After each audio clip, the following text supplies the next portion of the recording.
Hello, everyone. This is I Review the Gods, where we review any and everything. Today we are reviewing Canon pro9000 Mark II, and I'm going to show you it in action by printing one of the birds. So this is the printer here.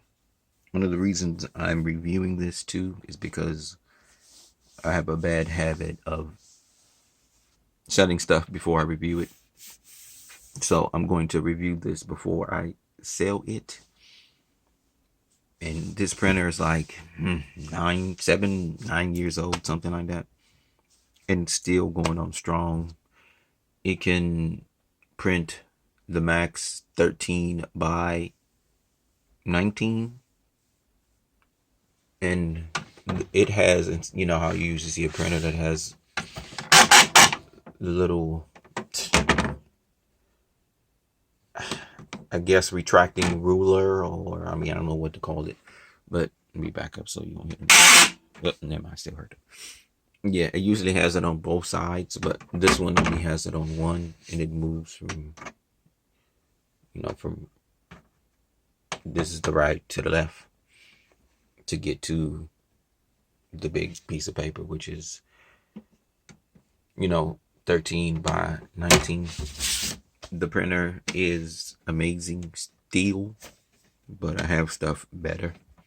So I think I'm going to get rid of it, and especially this printer takes up some space. It's like 29 inches, 27 inches long, like 14, 15 if you include the back. It's like something like that. So if I can get rid of the space, it'll be cool. And I'm going to show you how many inks that it has inside of it.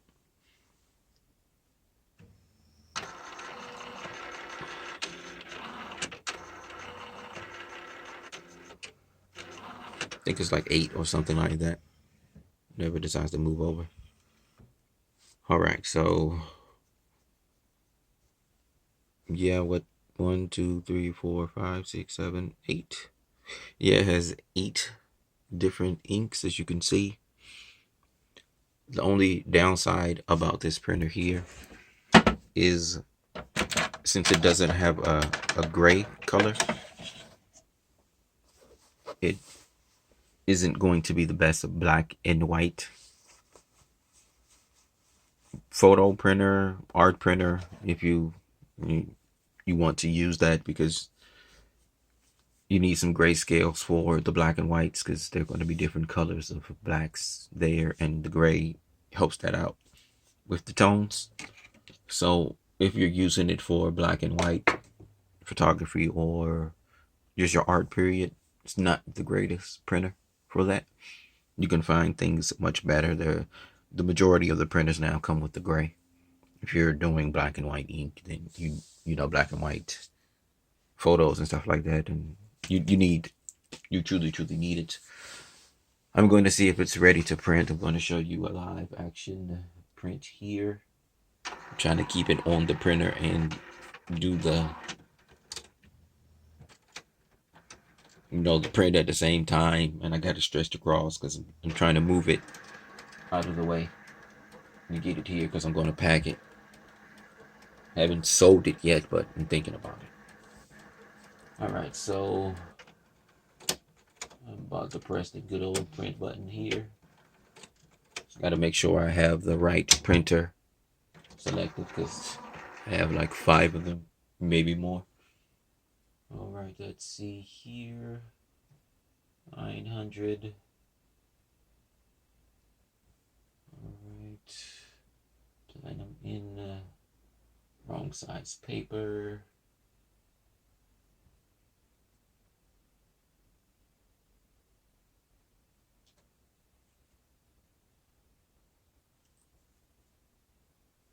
Alright, oh, too close up. Alright, I'm going to press the good old print button. We're going to see if it's going to work, because sometimes when you plug it in, because it's not wireless, that's also another thing too. It's not wireless. So you have to plug it in and it's telling me that I may need to change one of these cartridges.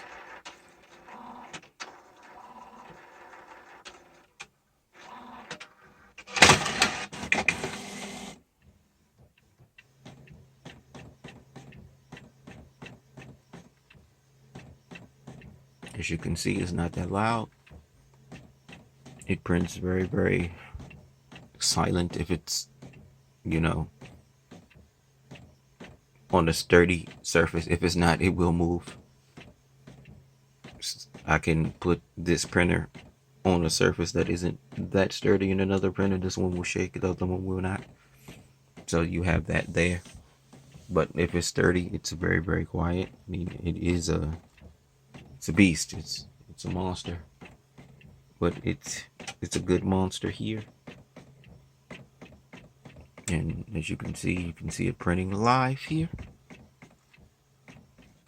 Still works. Still does its thing. I'm going to turn it for you to see it yourself.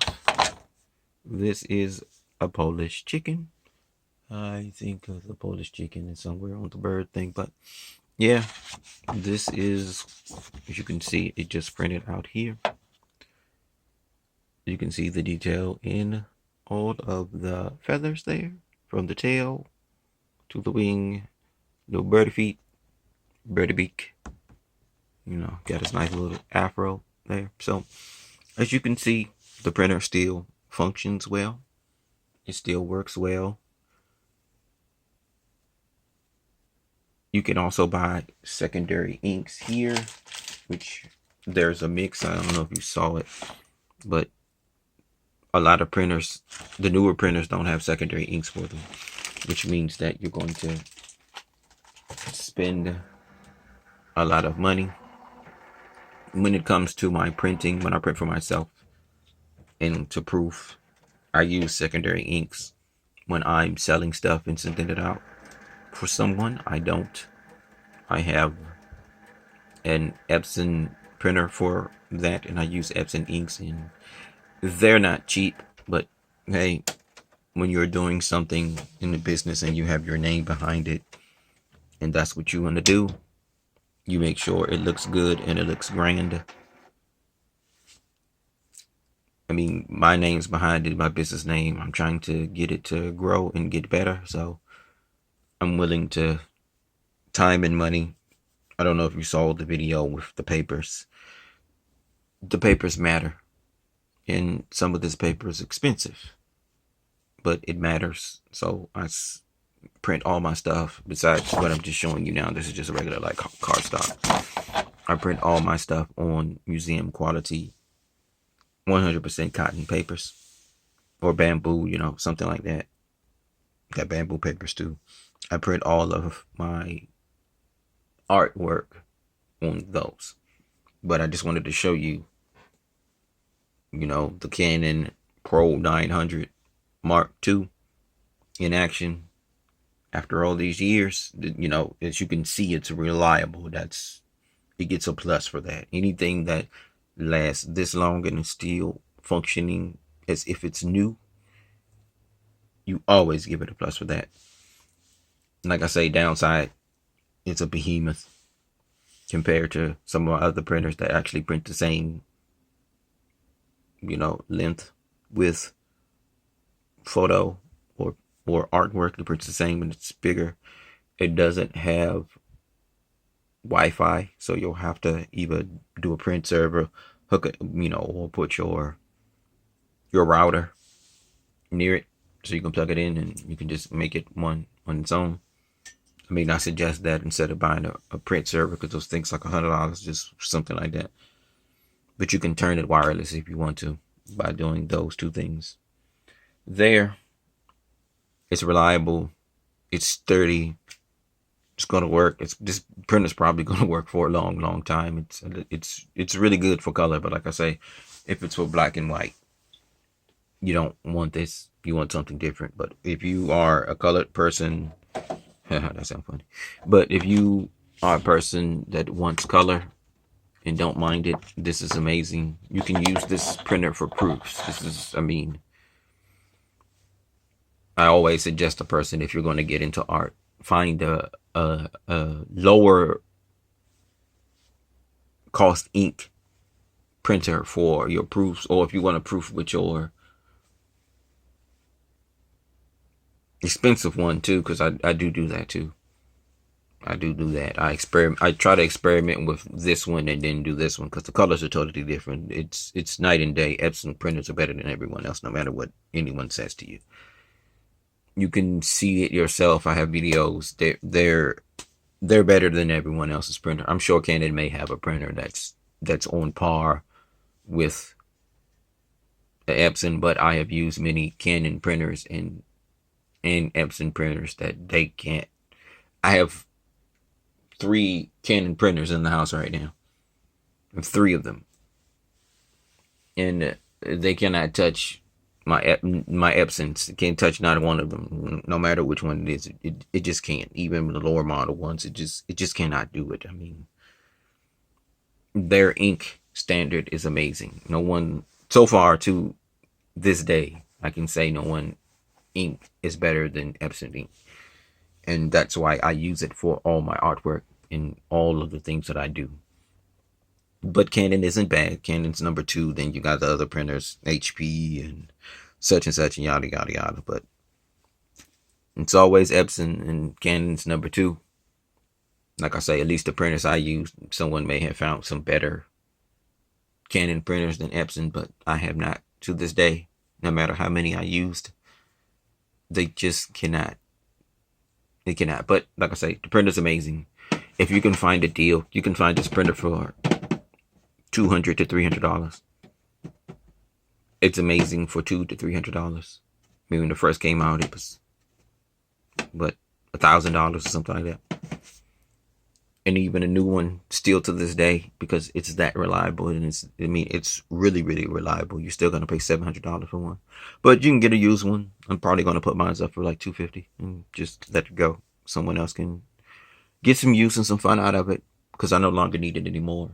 I still, like I said, I still have 2 more Canon printers over there that I'm going to keep, and 3 Epson printers that I'm going to keep. Maybe just 2 of them that I know I'm going to keep. So yeah, this is it. This is the printer here.